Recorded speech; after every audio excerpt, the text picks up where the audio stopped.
The Reptilian Agenda, the conspiracy that alien shape-changing lizard people are attempting to secretly rule humanity. Why do millions of people around the world believe it to be true? What are some of the key points of this belief held by so many? And is it possible the entire conspiracy is actually based on a work of fiction written 90 years ago? In this very brief video, we're going to explore these viewpoints so you can decide for yourself. Let's take a journey.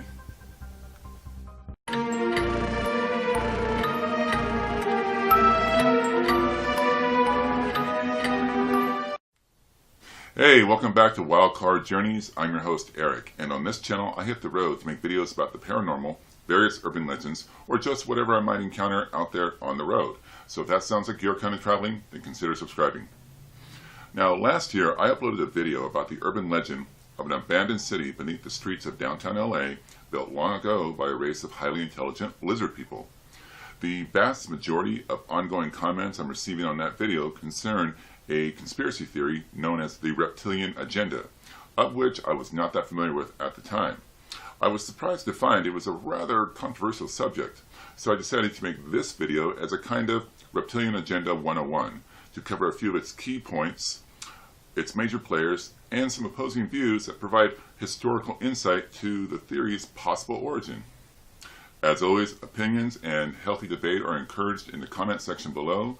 All I would ask is that you be respectful towards each other because we're all wild cards, we're all friends here. Now, according to a 2013 survey held by Public Policy Polling on what percentage of Americans believe in which popular conspiracy theories, they found that 29% of Americans believe aliens exist, 21% believe that a UFO crash landed in Roswell, New Mexico in 1947, and 28% of Americans do believe that there exists a secretive power elite with a globalist agenda conspiring to eventually rule the world through an authoritarian world government or new world order. In addition to this, 4% believe that alien shape-changing reptilian people control our world by taking on human form and gaining political power in order to manipulate our societies. Still, by this polling site's own calculations, that 4% equals just over 12 million American citizens. And on a side note, 5% of Americans believe Paul McCartney was killed in a car crash in 1966 and replaced with a lookalike so that the Beatles could continue on. If that's the case, I'm alright with it because Hey Jude is a great song. The world's foremost proponent of the Reptilian Agenda conspiracy theory is a man named David Icke, a former BBC sports reporter who shot to notoriety in 1998 after publishing his first book, The Biggest Secret. Since then, he has authored over 20 books and numerous DVDs, and has lectured in over 25 countries to crowds of up to 6,000 people.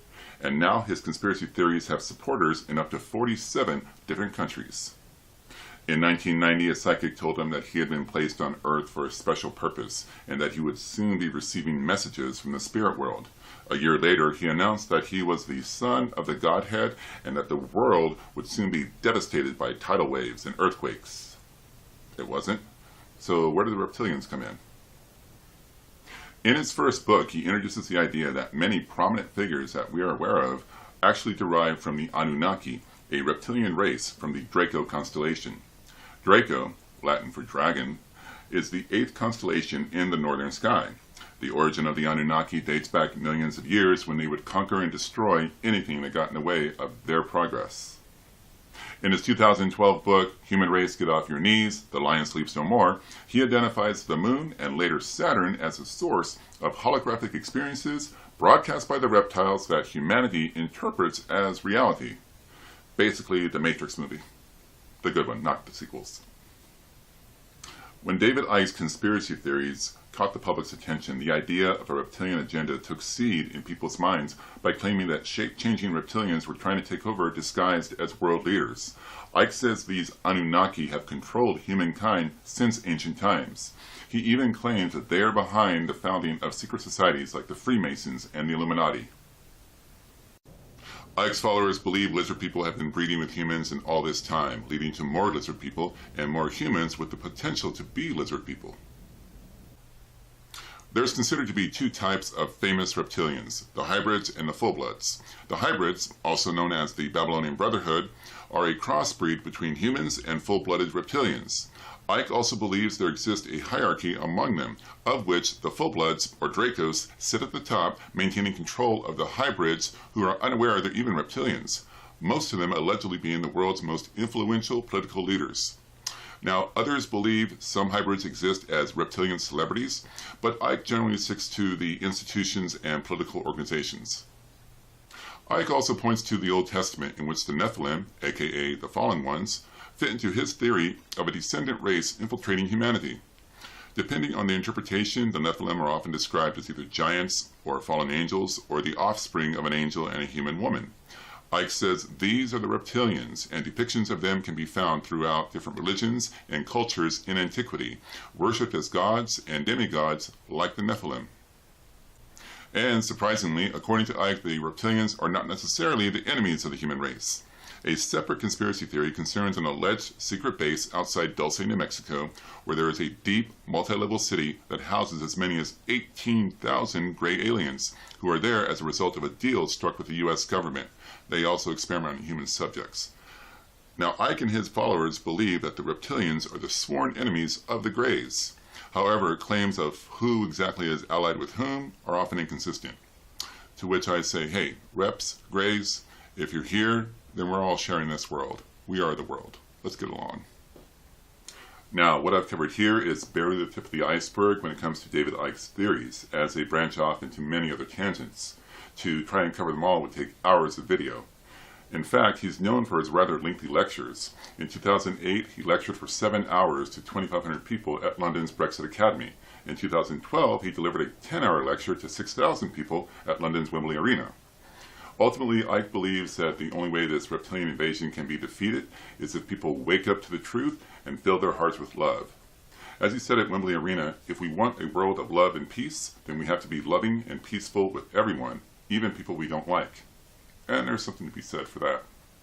Now, for your consideration, let's examine some opposing views to the Reptilian Agenda concept and its possible origin.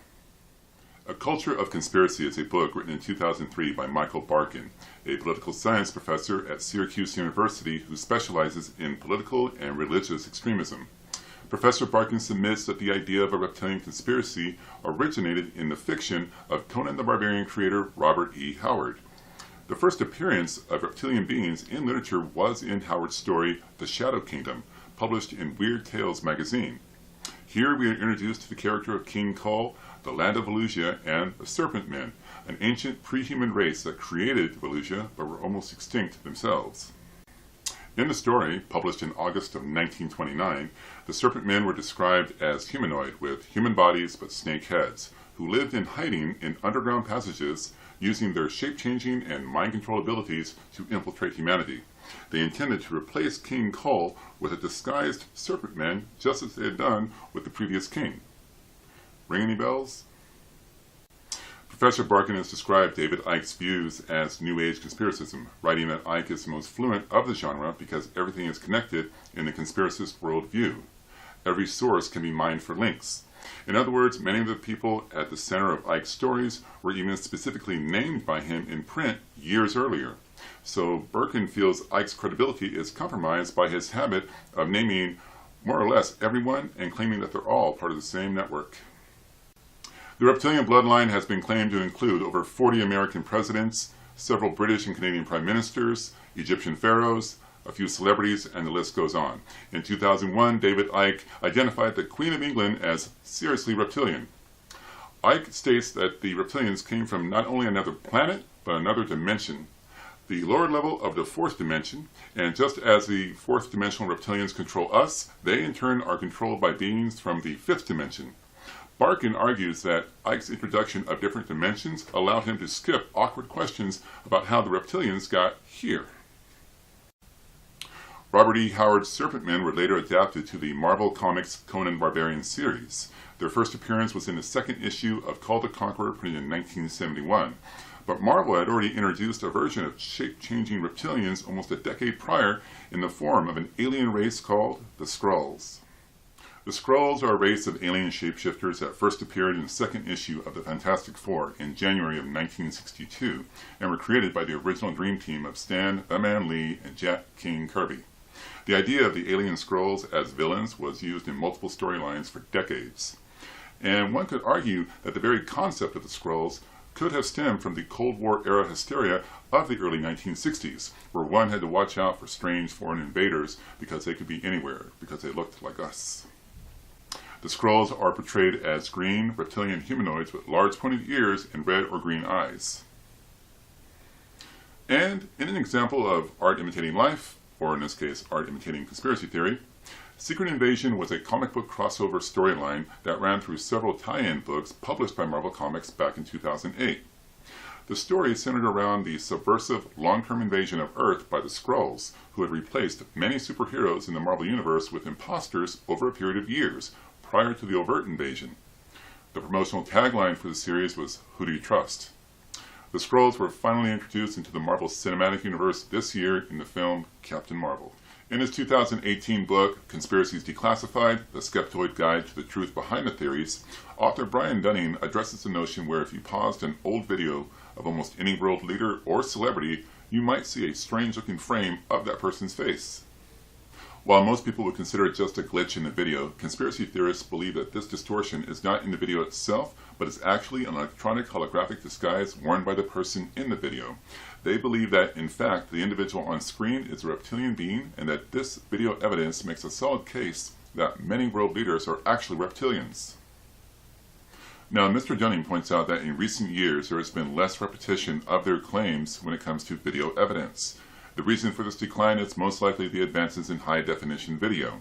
These days, when we pause a video, there is much less of the noise in the signal. In fact, most of the time, you can't see any at all.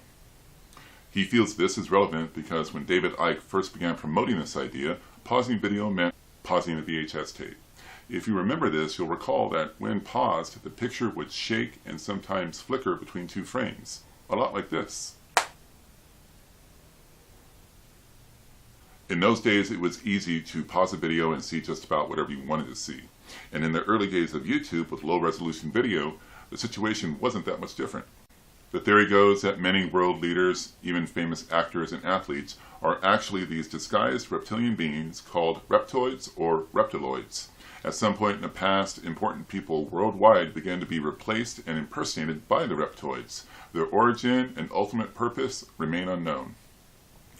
One of the more popular lizard people conspiracy theories is that a large number of them live in caverns inside Mount Shasta, a 14,000 foot high dormant volcano that's long been considered the Bermuda Triangle of Northern California.